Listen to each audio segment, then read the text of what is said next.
साल में प्यार काया बाढ़ आया है। का बताई कि कैसे हमर दिन कटत बा। नया साल में प्यार काया बाढ़ आया है। लभर का हो लभर का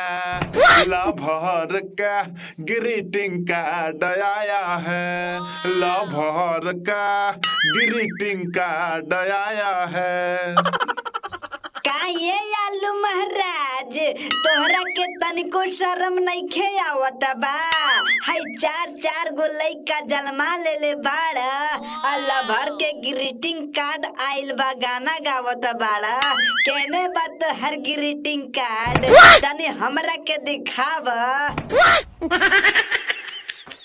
ए मम्मी पापा कहाँ से दिखाई है? एकर मुंह में ही गाना बैठ गइल बा। आ 2022 आ गइल बा। ए मम्मी ये से गाना गावत बाड़े। हई सारे के केस उस सब उड़ गइल आ टोपी लगा लेले बाड़न। एकरा के कौन लड़की भेजी है ग्रीटिंग कार्ड? ये मम्मी वो बताव। अबे चुप साला, तोरा के का लागत बा कि जेकर केस ना होला वो लड़की ना पटा सकेला का?